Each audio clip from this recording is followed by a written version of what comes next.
E a Laura vai fazer o preparo de hoje.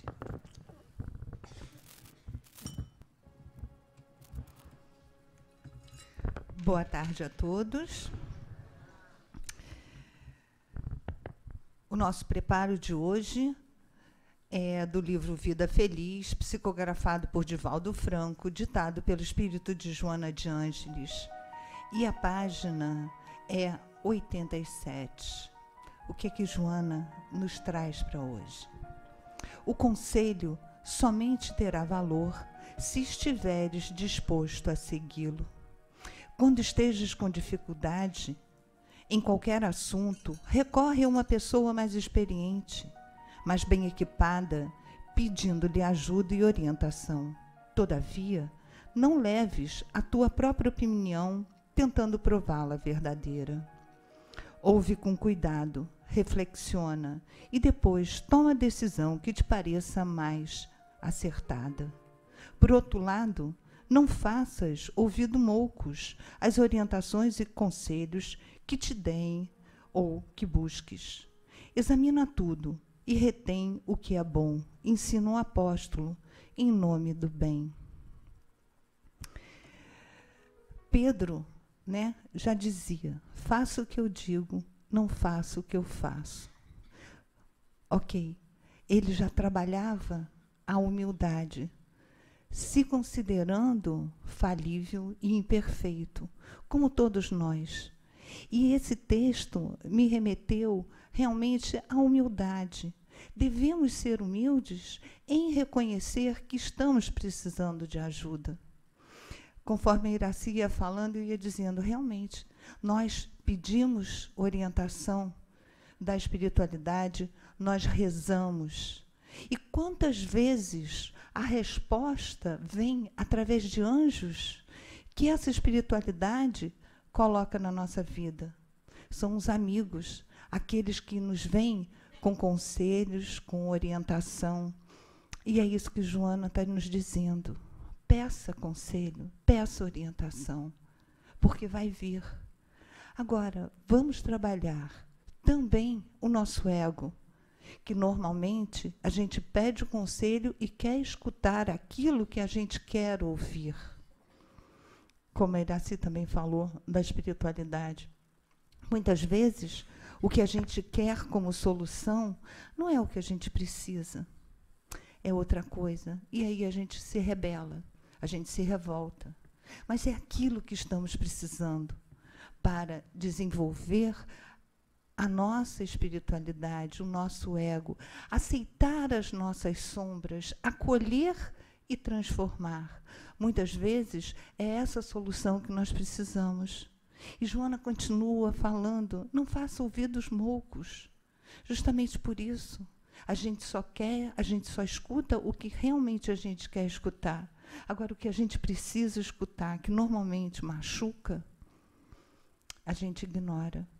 Então, que possamos ter as bênçãos de Jesus em nossos corações, amaciando os nossos corações, nos transformando em pessoas que aceitam aquele conselho.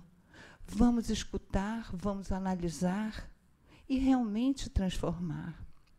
Que a paz de Jesus esteja conosco. Boa palestra a todos.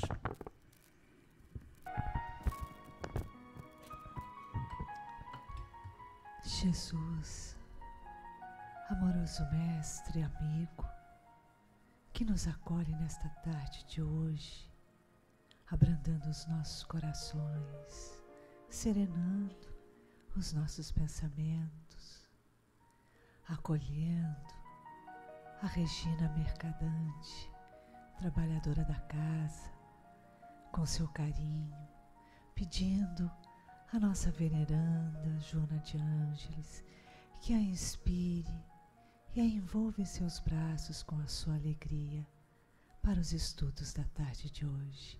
Graças a Deus.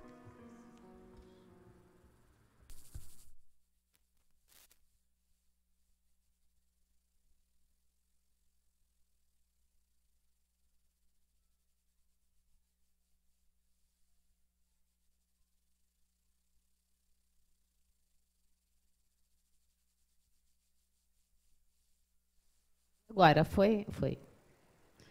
Trabalho nessa área, mas quando eu que tenho que botar as coisas em mim, microfone, essas coisas são um desastre. Bom, gente, de novo, bom dia a todos e a todas. É uma alegria estar aqui de volta para falar de família, que é um tema que eu confesso que eu gosto muito. E nós separamos um conto do livro do Richard Simonetti, do livro O Destino em Nossas Mãos. E esse conto se chama Convivência Perfeita. Eu gosto muito dele, ele é muito interessante. Ele conta a história do Mário Vicente, que ele sempre foi muito entusiasmado com a família espiritual, sobre a temática da família espiritual. Lembrando que hoje o nosso tema é a parentela corporal e a parentela espiritual. E ele, conversando com o confrade, ficava colocando, né, como é que era isso, que eram por todos e todos por uns, que a convivência era perfeita. E o confrade, né, muito interessado sobre a temática, pergunta para ele como é que é a família dele, né? Ah, que bacana! E a sua família também? É uma família espiritual? E aí ele fica um pouco triste, um pouco abatido e fala para o amigo que não, né? Que infelizmente não, que a família, ele gostava muito da esposa dele, mas era uma pessoa muito voluntariosa, muito nervosa. No início ele até achava que era alma gêmea, mas depois ele viu que não. Os filhos, ele também amava muito, sabe? Mas tinha o filho mais velho que estava envolvido com drogas, o do meio era um aborrecente que vivia questionando ele, tudo ele perguntava, e a menina era até doce, mas tinha um gênio de cão igual o da mãe. Então, infelizmente, segundo o Mário Vicente, ele não fazia parte da família espiritual que ele sempre tanto desejara. E aí, com esse sonho de um dia encontrar essa família espiritual, ele se esforçou muito para que mantivesse a família corporal em harmonia, porque, afinal de contas, ele entendia que ele era credor daquelas pessoas e ele queria encontrar a família dele no plano espiritual. E o tempo passa, ele se esforça, a família cresce, vão chegando os netos, aumentando os problemas, os conflitos, até que um belo dia, aos 72 anos, ele desencarna. E ele desencarna, espírito, né, conhecedor da doutrina espírita, ele logo entende o que aconteceu com ele. E vocês imaginem qual foi a primeira coisa que ele pergunta quando ele consegue, né, despertar, entender que está lá no plano espiritual. O que vocês acham que ele perguntou? Foi de saber da família espiritual dele.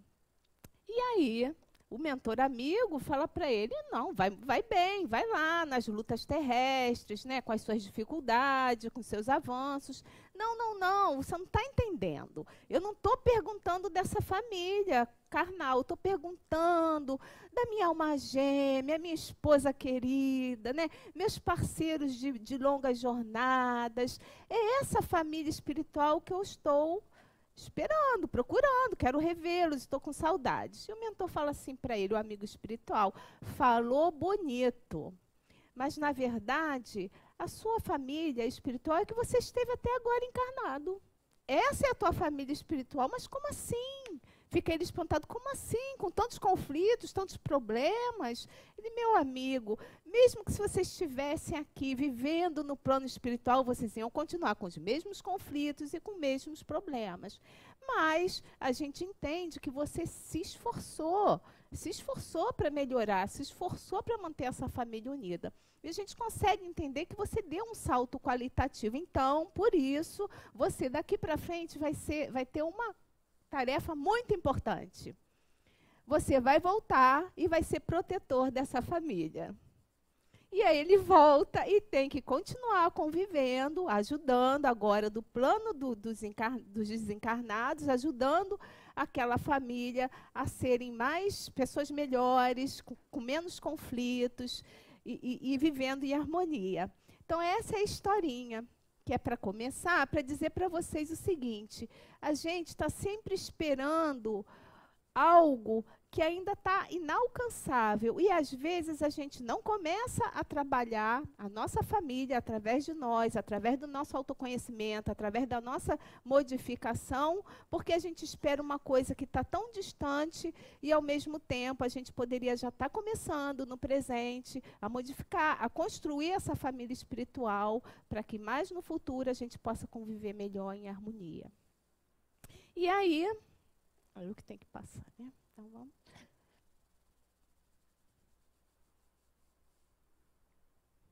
Apontando para o lugar certo. É sempre assim comigo, viu, gente? Da última vez era pilha. Ah, é, tem. Tá ligado. Agora tá desligado, mas tá ligado. Então, beleza. Eu falei que eu tenho dificuldade na hora que é para mexer aqui na frente, é assim. Bom, a gente vai começar sempre com Joana, as frases vão ser sempre dela, ou pelo menos a maioria, porque a gente está no Seja Barra e é mentora da casa, e é onde a gente se inspirou, e através do livro, nós estudamos vários livros, mas foi através, a gente tirou muita coisa aqui desse livro da constelação familiar, que é dela também. Então, ela começa falando o seguinte: a família, desse livro, Constelação Familiar, é a base fundamental sobre o qual se ergue o imenso edifício da sociedade. Base, alicerce. Uma casa sem alicerce, ela, ao longo do tempo, ela pode desmoronar. Então, a família é a base de tudo. Se a sociedade está doente, é porque a família está doente. Se a sociedade vive em harmonia, é porque a família vive em harmonia. Então, a sociedade, a família é a base de tudo. Então, que de cara a Joana já coloca isso para a gente, para que a gente possa pensar, refletir, que para a gente construir um mundo melhor, a gente tem que trabalhar as nossas dificuldades dentro do nosso seio familiar. É a partir dali que a gente vai conseguir se melhorar e sermos um mundo, e construirmos um mundo melhor, como eu falei. Bom, e aí é um clássico, né? A gente trouxe um clássico do Livro dos Espíritos, que trouxemos da outra vez também, mas não dá para falar de família sem colocar essa questão 775, que é que pergunta o seguinte, o Kardec: qual seria para a sociedade o resultado do relaxamento dos laços de família? Uma recrudescência do egoísmo. Então, precisamos, devemos conviver em família. Sempre. Família é a base de tudo. E aí a gente vai fazer um breve histórico, não vamos nos aprofundar na história, porque eu já fiz isso da outra vez, mas a gente tem que passar rapidinho para entender, né, como é que as famílias foram formadas, né? Então, elas foram formadas lá atrás, né, em princípio, era um sistema, né, onde as tribos, uns ajudavam o outro, onde a mulher era, digamos assim, a toda poderosa, que era o sistema matrilinear. Depois, porque ela tinha o poder, né, dos filhos, ela sabia quem eram os filhos dela, porque naquela época, né, todo mundo, né, tinha relação sexual, não sabia quem era o pai, então ela ali tinha o poder. Aí mais tarde a gente vai ver que lá já que vem o sistema patriarcal, mas eu queria falar patrialismo, bom, enfim. E aí a gente vai ver que a família, lá a família romana, ela é composta de muitos, não só de pai, mãe e filhos, mas também como de servos e de todo um clã ali, né? E a gente vai ver que a família, a palavra família, vem do latim famulus, que significa escravo, doméstico.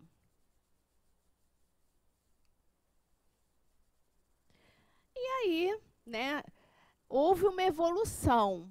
Lembrando que lá atrás, né, a família romana, o homem, né, ele tinha o poder tanto de vida quanto de morte dos seus descendentes e de quem ali convivia. Ele podia também ele podia também torná-los escravos, vendê-los. Era uma situação um pouco diferente do que a gente vê hoje.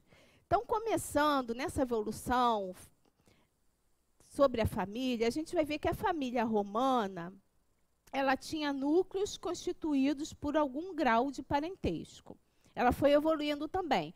Começou com esse clã, depois ela foi reduzindo para o grau de parentesco, e ao longo do tempo a gente vai ver que o vínculo da família ela foi sendo construída através do cristianismo, através das comunhões ali da igreja, do casamento. Então, depois, mais tarde, esse vínculo do casamento era constituído através desse vínculo a família.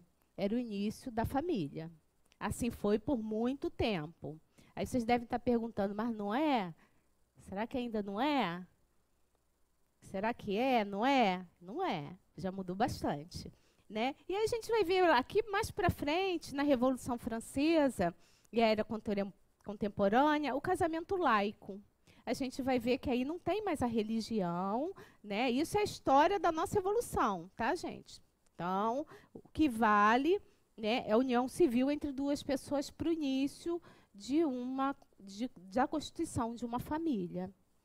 Lógico que as pessoas que têm vínculos religiosos, é lógico que elas também acham que é muito importante, principalmente dentro do catolicismo, né, os casamentos ali, digamos assim, espirituais ali na igreja, mas hoje, né, o que a gente tem garantido é o casamento através, né, da união civil.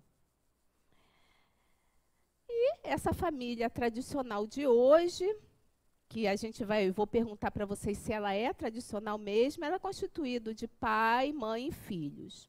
E aí eu pergunto para vocês, será que essa família, pai, mãe e filhos, hoje a gente já pode considerar como uma família atual? O que vocês acham? Vou clicar aqui. Bom, vamos ficar refletindo, né, sobre isso que a gente vai chegar lá. No sistema patriarcal, né, o pai, o homem, ele era o dono todo-poderoso do lar. A esposa, né, em princípio, ela ficava em casa cuidando dos seus filhos, e os filhos tinham que obedecer a esse pai. Era assim que funcionava. Ao longo do tempo, isso funcionou.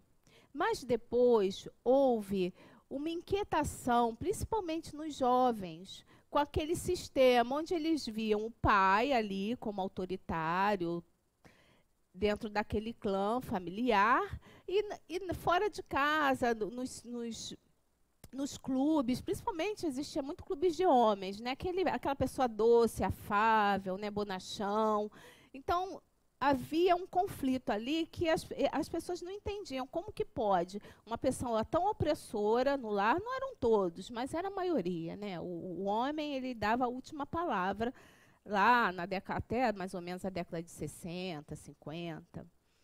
E então houve essa grande revolução que se chamou de contracultura. E o ápice dessa revolução dos jovens, porque envolveu aí vários artistas, movimentos artísticos, né? A gente vai lembrar do Elvis Presley, a gente vai lembrar também de vários outros conjuntos, né? E aí, essa contracultura foi um movimento que teve o seu auge na década de 1960, quando teve lugar um estilo de mobilização e contestação social. Em 15 de agosto de 69, começava no norte de Nova York um festival de rock, Woodstock. O evento entrou para a história como o auge e crepúsculo da geração hippie. Ninguém tinha mais de 30 anos, entre 400 mil jovens que acamparam durante 3 dias, comendo, bebendo, fumando maconha, dormindo e fazendo amor ao ar livre. Era assim que os jovens, que eram muito reprimidos, alguns jovens, viam, né? Tinha todo também, né, o contexto da liberação da mulher, para que a mulher pudesse trabalhar. Foi um movimento muito grande, né, que culminou nisso aqui. E aí a gente vai ver, né, a Joana vai trazer para a gente, ela vai falar para a gente o seguinte, que há uma tendência psicológica do ser humano para quando sai da escravidão e não sabe usar a liberdade. Cair na libertinagem dos costumes, na qual se torna mais servo do que senhor, mais limitado do que independente, mais infeliz do que antes. Então, ela fala isso no livro Despertar do Espírito, e é assim mesmo, né? Quando você tem alguém da família, um pai, uma mãe muito repressora, a gente vai ter filhos mentirosos. Não é assim? Marcelo, quando vem aqui, fala bastante sobre isso também, né? Então, assim, a repressão não vai levar a gente à fraternidade.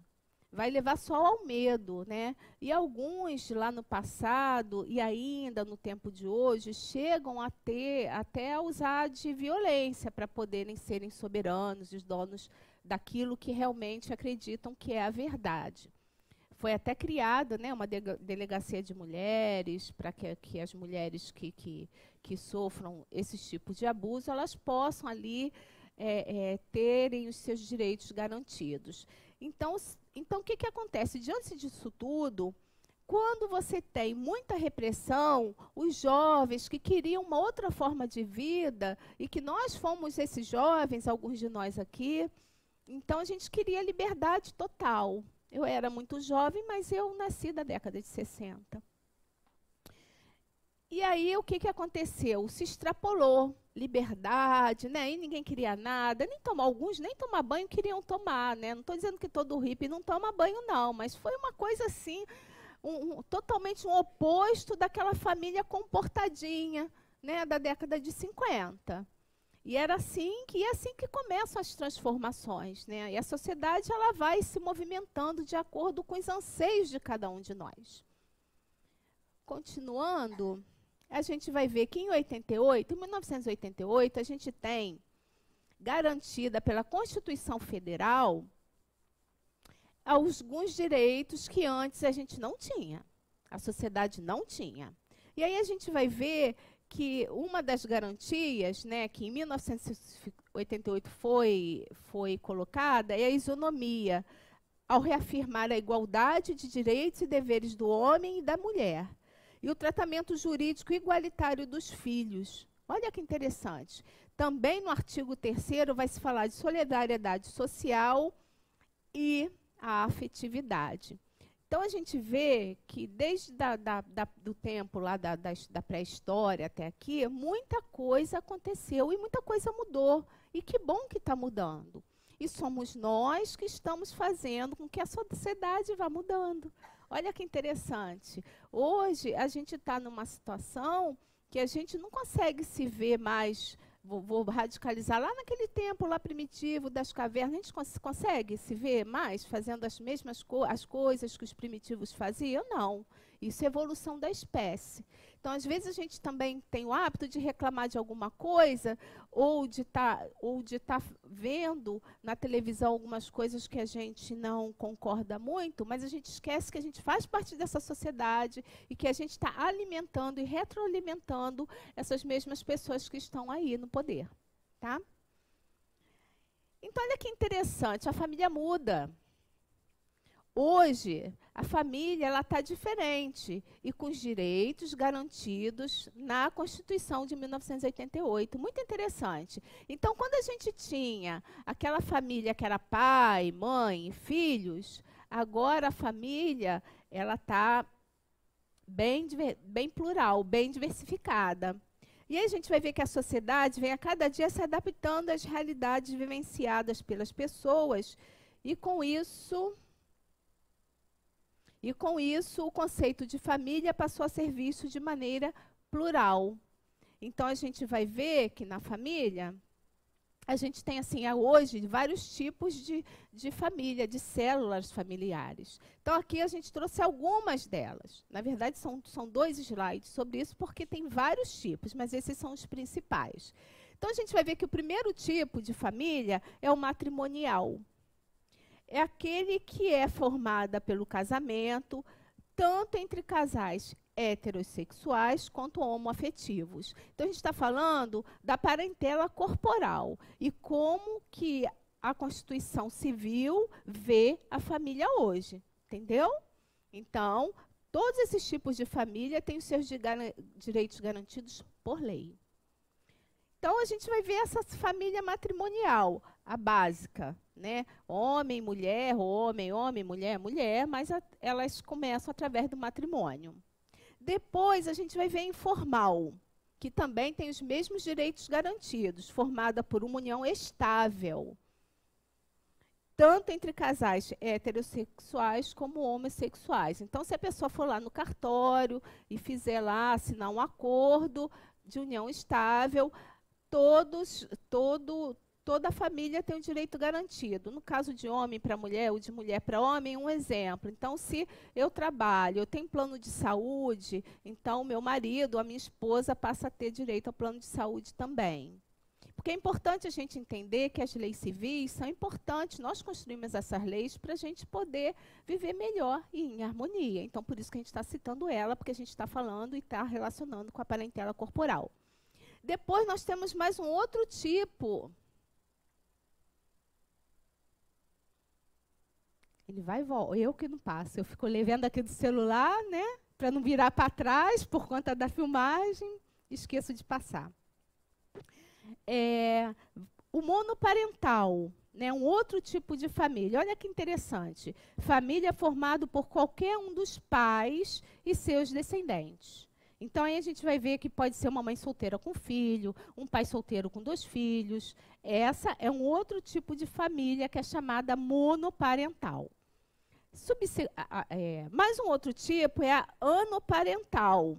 Prefixo ana, sem, ou seja, família sem pais. Família constituída apenas por irmãos. Então, naquela casa vivem aqueles irmãos que não tem mais o pai e que não tem mais a mãe. Olha que bacana, como o conceito de família ele vai ampliando, ele vai criando garras, né? vai abarcando mais pessoas. Porque se a família é a base da sociedade, não é o alicerce, não é aquilo que sustenta. Então, olha que interessante. E aí a gente vai ver mais um outro tipo de família, é a unipessoal, quando deparamos com uma família de uma pessoa só. Eu, quando li isso, eu fiquei pensando assim, como que pode uma pessoa só ser família? Vamos imaginar uma viúva, porque a gente está falando aqui do lado da justiça, tá? Das leis dos homens. O marido, só tem ela e o marido, ou um viúvo, e aí um desencarnou. Ela deixou de ser família? O que vocês acham? Olha como é que quando a gente estuda vai ampliando, né? É família, sim. É família. Ela continua com seus amores no plano espiritual e ela tem os direitos dela, porque fez parte daquela família e faz parte daquela família, ele ou ela, né? Continuando, a gente vai ver também um outro tipo de família, mosaico ou reconstituída. Essa é muito interessante. Essa é até bem assim, o que a gente vê muito por aí. Pois é o termo, mosaico ou reconstituída. Pais que têm filhos e se separam e, eventualmente, começam a viver com outra pessoa que também tem filhos de outros relacionamentos. E aí é uma grande confusão só, né? Então, se tinha conflito aqui, juntou-se todos os conflitos e vai viver todo mundo feliz, porque também tinha muita alegria nas duas famílias. E é uma grande festa. Olha que interessante, a gente tinha uma família que era única, pai, mãe, filhos, aquele grupo pequenininho, e ela vai se expandindo. Não é lindo? É lindo, gente. Então, assim, deixar que o outro diga assim, não, você não faz parte da minha família, ou porque não está casado legalmente, aí fica lá no papai e na mamãe, vai ver o papai e da mamãe e diz que você não é da família, está enganado. A pessoa está enganada, porque, assim, é família. Morou junto, é família. Vocês estão escutando isso, não estão? Então, todo mundo é família. E aí, isso vai sustentar e vai movimentar o quê, gente? Nosso amor. Porque aí deixa de ser só o pai, a mãe, o filho, eu amo, eu amo, eu amo, eu amo, aquele grupo. E vai amando mais, dentro da medida do possível. Não é? Dentro do amor que a gente conhece. E isso eu estou falando dos direitos civis. Eu não estou falando das questões morais. Tá? Uma outra família, que é chamada de simultânea paralela, acreditem se quiser, ela também tem os direitos adquiridos por lei. Se enquadra naqueles casos em que um indivíduo mantém duas relações ao mesmo tempo. Ou seja, pois é, a gente aqui não está falando de moral, a gente está falando dos direitos. Tá? Ou seja, é casada e mantém uma outra união estável, ou mantém duas uniões estáveis ao mesmo tempo. É estranho, mas é verdade. É família. E é família. Ok? A gente pode até uns ou outros não concordarem, mas é família, aquele grupo vive e aceitou viver assim. A gente não está falando de moralidade, nem está dizendo que isso está errado. A gente está falando que isso é um tipo de família constituída. Tá? E tem a Oi, alguém falou alguma coisa? Não. Não, mas aqui é de comum acordo. O bígamo, ele casa duas vezes, né? Aqui e ali. Ali não. Ali você vai no cartório e legaliza essa união. Por conta dos direitos, porque aqui a gente está falando dos direitos civis, de herança, né? Então, assim, enfim, do plano de saúde. Então, isso legalmente já é viável. É assim que a nossa sociedade está. Aqui a gente não está dizendo que está certo nem que está errado, a gente está só colocando os fatos. E o eudenomista, família afetiva, formado por uma parentalidade socioafetiva, ou seja, quando essa família, né, quando eu vi esse termo dessa família, não é só as relações homoafetivas, não. De repente, eu quero, né, eu quero morar com uma amiga minha ou com um amigo meu, e não tenho nenhum relacionamento sexual com essa pessoa, gosto como amigo, mas vou constituir uma família com ela. Isso também pode. Pode. Vocês estão rindo, né? Pode, gente. Segundo as leis civis, para poder sempre preservar os direitos, o patrimônio. Ok? Continuando, a gente está falando de parentela corporal, né, formada por vários tipos de família, e a gente vai trazer, né, o texto do livro do Evangelho segundo o Espiritismo, do qual a gente estudou para fazer esse estudo. Né? Então, ele fala o seguinte, Kardec fala o seguinte: os laços de sangue não criam forçosamente os liames entre os espíritos. O corpo procede do corpo, mas o espírito não procede do espírito. Porquanto o espírito já existia antes da formação do corpo. Não é o pai quem cria o espírito de seu filho. Ele mais não faz do que lhe fornecer o invólucro corpóreo, cumprindo-lhe, ao entanto, auxiliar o desenvolvimento intelectual e moral do filho para fazê-lo progredir. Então, o que vem do corpo é do corpo. Né? O espírito não cria espírito. Nós todos somos espíritos criados por Deus. Então, são coisas bem diferentes. Isso ficou claro? Para a gente poder começar a entender, né? E ver as características da família corporal e da família espiritual. Joana, ela nos fala no livro SOS Família, que a família corporal é um grupo de espíritos normalmente necessitados, desajustados, em compromisso inadiável para a reparação, graças à contingência reencarnatória. Por que eu quis trazer isso aqui? Porque a gente vai ver, ainda no Evangelho segundo o Espiritismo, que a gente também vai estar ligado pelas questões de simpatia. Mas o que eu quero fazer com que vocês reflitam é o seguinte: que a gente talvez alguns de nós possam estar achando que para a gente estar vivendo em família, que quando a gente vai reencarnar, a gente vai vendo os livros do André Luiz e tudo mais, que a gente está lá, planejou bonitinho, eu quero vir assim, com essa família assado, com essa pessoa assim, vou ter filho assim, vou ter filho assado. A maioria de nós ainda não tem condição de escolher. Isso é fato. Fato. Só os espíritos mais elevados, e principalmente os missionários, têm condição. Os missionários, a gente vai ver até no livro Transição Planetária, dos que estão vindo de outros planetas, que eles vão conversar com os pais, vão ali montar a estratégia de como vai ser a vida dele aqui no planeta, né? Mas a maioria de nós não, gente. Vem pelo automatismo. Isso também é fato. Vem pelo automatismo, porque a gente ainda, apesar do nosso livre-arbítrio, a gente vai concordar, né? A gente concorda, né? Concorda com tudo, que ninguém aqui é bobo. Mas a gente está ainda num estágio que a gente não tem muita escolha. A gente precisa realmente, a gente pensa assim, se Deus é bom, é Pai, é misericordioso, então Ele quer o melhor para nós. Então, aquela família onde a gente vai nascer, aquele lugar, é o melhor lugar para a gente. É o melhor para atender às nossas necessidades evolutivas. E a Joana fala bastante sobre isso.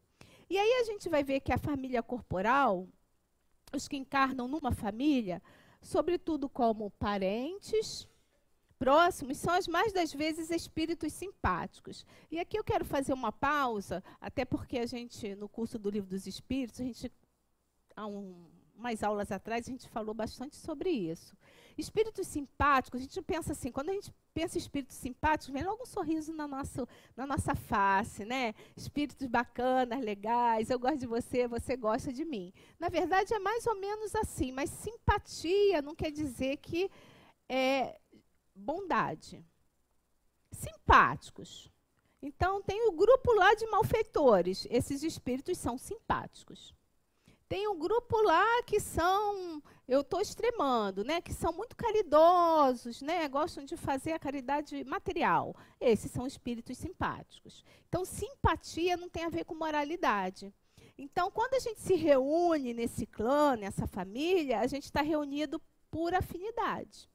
Igual quando a gente vai também, né, quando a gente desencarna e que a gente é colocado nas regiões da onde a gente tem que estar, a gente vai ser levado nas regiões pelo nosso psiquismo, por afinidade, por simpatia daquele lugar. Então, é assim que a gente vai se reunindo nas famílias. Então, se a gente não gosta da nossa família, ou se a gente gosta, mas tem alguns questionamentos, é legal, mas aí começa assim, minha família é legal, mas o fulano, mas o ciclano, mais o meu marido, mais a minha esposa, e mais, e mais, e mais, e mais. E aí o que acontece? A gente acha que a gente está ali, alguns de nós, né, que somos seres sofredores, moralizados, que a gente está ali para ensinar aquelas pessoas, mas, na verdade, são nossos grupos de afins. São grupos simpáticos. Olha que interessante. Vocês devem estar pensando aí, eu sei que vocês devem estar pensando assim, mas esse meu marido aí não é simpático meu, não. Você não sabe o que ele faz quando chega em casa. Larga tudo, larga o sapato, né? Fica querendo, hoje em dia está diferente, mas ainda tem. Fica querendo lá que eu faça a janta ali na hora, que eu deixe de fazer minhas atividades, mas eu trabalhei o dia inteiro, né? Assim, que é tudo na mão, mas olha, essa mãe dele, nossa, a mãe dele que estragou ele. Aí vai falar da mãe, vai falar do fulano, vai falar do ciclano, e aí começa a falar, e reclamar, e não consegue olhar para si mesma, essa pessoa, e ver que ela também tem tantos defeitos ou mais do que o seu esposo, do que o seu filho, do que a sua filha, do que os seus pais. Então a gente só reclama. Enquanto que a gente deveria estar agradecendo a Deus pelas dificuldades naquela família, porque é ali que a gente vai estar, sabe o quê? Vai estar assim, se ajustando, se melhorando, se aperfeiçoando. A gente se aperfeiçoa na família, vai parando as arestas, sabe? E às vezes, vocês devem pensar, a gente também comentou no outro dia, que assim, a gente passa por uma dificuldade muito grande, muito grande. E aí Daqui a pouco, você acha assim, ai, passou, que bom. Aí vem outra, mais séria ainda. Aí, gente, Deus não está vendo isso de novo, isso em família. E vem outra, e vem outra. Aí você tem que pensar assim, diferente. Olha que legal. Sabe por que é legal? Porque é legal, porque... Isso é o papel dos 5 minutos, né? É legal porque se Deus me dá essas dificuldades, é porque eu já estou em condições de passar por elas. Entendeu? Então, não reclamem das dificuldades, que se vier outra, porque assim, aquela já ficou e você está indo. Bom, continuando, a gente já falou que não são os verdadeiros laços, né, de consanguinidade, né? Não são os verdadeiros laços de família, e sim os de simpatia. Vou virar aqui. E de onde vêm esses espíritos, essas semelhanças morais que existem algumas vezes entre pais e filhos? São os espíritos simpáticos. A gente não está dizendo que o espírito é bom, ele é simpático. Vocês entendem a diferença? São espíritos simpáticos, atraídos pela semelhança de suas tendências.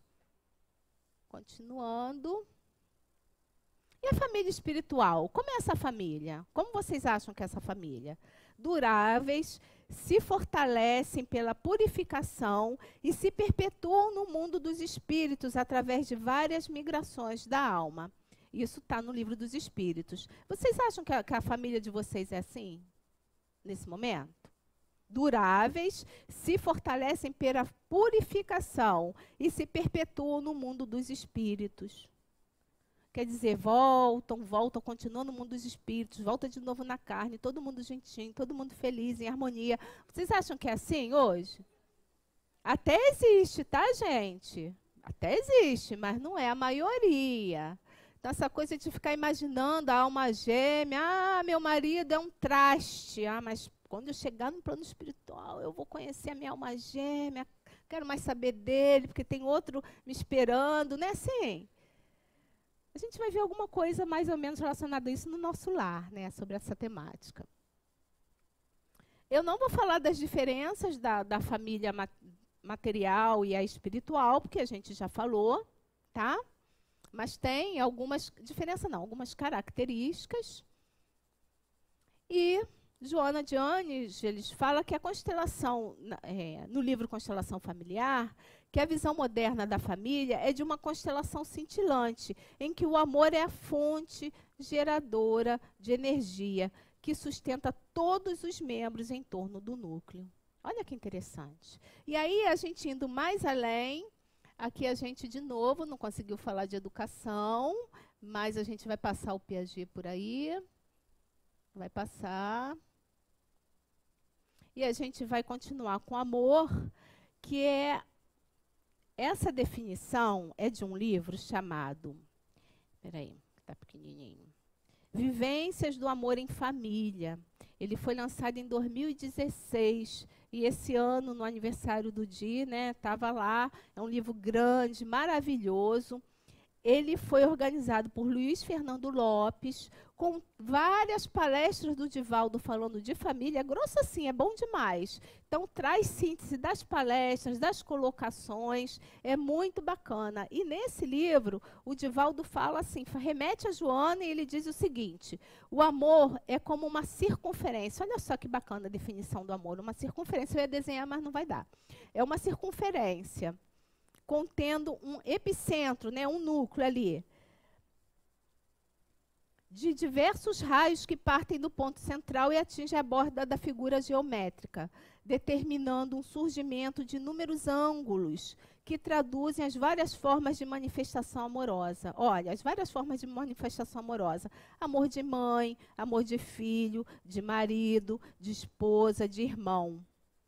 E aí ela conclui dizendo o seguinte: o verdadeiro amor será a síntese de todas as experiências afetivas. Então, se a gente imaginar um círculo com vários raios, e nesses raios formando ângulos, e aí quando a gente conseguir amar com toda essa diversidade, essa circunferência, aí a gente vai conhecer, através de todos esses tipos de amores, o que é o amor, que a gente ainda não conhece. A gente só conhece algumas partes desse amor que são segundo Joana, são ângulos, né, dentro dessa grande circunferência. Então, não é legal essa coisa da família? E a gente, no final de tudo, da nossa jornada, a gente vai fazer parte de uma grande o quê? Família espiritual. Por isso que a gente falou tanto da corporal, porque no final de tudo, quando tiver tudo ajustado, aí sim, a gente vai fazer parte de uma grande família. E aí a gente lembra de Jesus, né, que também está no Evangelho segundo o Espiritismo, aquela frase, né, quando perguntam, né, quando Jesus estava lá na casa de Pedro, naquela confusão toda, todo mundo querendo falar com Jesus, e falou assim para ele: olha, tua mãe, teus irmãos e tuas irmãs estão lá fora, te buscam por ti.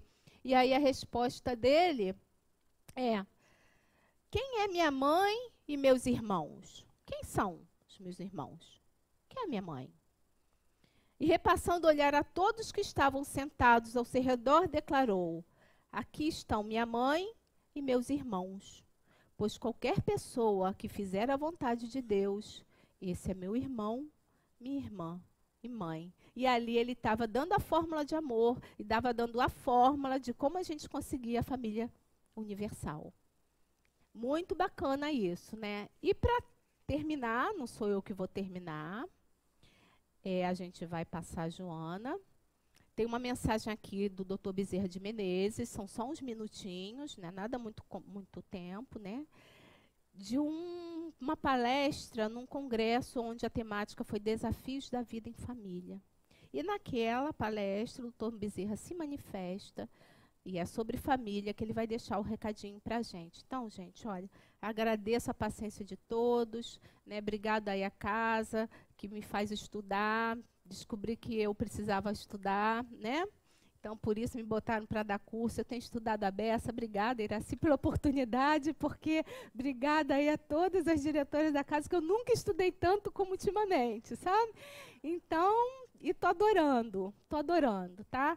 Então, a gente deixa aqui para vocês a mensagem de Bezerra, né? De Menezes, o médico dos pobres, e vai dar o recadinho de família. Muito obrigada pela atenção de todos. Se o rapaz puder apertar aí, tá? Graças à chegada do Consolador na terra, que veio restabelecer a proposta de Jesus dos corações das criaturas humanas, é possível acreditar que logo mais o planeta de provas e de expiações cederá lugar a mundo de regeneração. Não nos deixemos fixar nas trevas densas deste momento. Graças à chegada de luz, cederá lugar a mundo de regeneração. Não nos deixemos fixar nas trevas densas deste momento que tomam conta do planeta. Acendemos a luz do amor e ela se transformará em uma estrela de primeira grandeza, em torno da qual girarão os sentimentos de todas as criaturas. Olvidemos por momentos os desafios que nos agridem, as dificuldades que nos entorpecem, as angústias que nos empurram para o abismo da depressão, e abramos as comportas da irrestrita confiança em Deus. A barca terrestre não se encontra à matroca. Jesus, o nauta divino, conduz-la com segurança na direção do porto da paz. irmãos e filhos da alma, contribuir com a mínima quota que seja, para que mais rapidamente se instale esse dia de luz pelo qual todos anelamos. Esqueçamos queixas e recriminações, animosidades e suspeitas, e pensemos em sintonia com o Mestre incomparável, que somente o amor permanece quando tudo deperece. Em vossas mãos, em vossa fé raciocinada, em vossa conduta, estão as diretrizes seguras de um mundo melhor que deve ser instalado nas fronteiras do lar. Vossos guias espirituais, os espíritos nobres, reencarnando-se em massa neste momento de alta significação para a construção da era nova, pedem-vos paz, iluminação, fraternidade e amor. Demo-nos as mãos e cantemos o hino de júbilo pela honra da fé que domina nossas vidas e nos conduz a Jesus. Muita paz, meus filhos.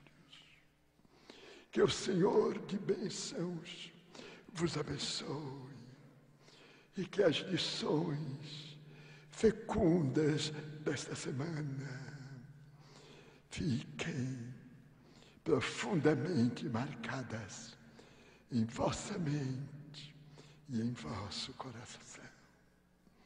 Muita paz. O servidor humílimo e paternal de sempre, Bezerra.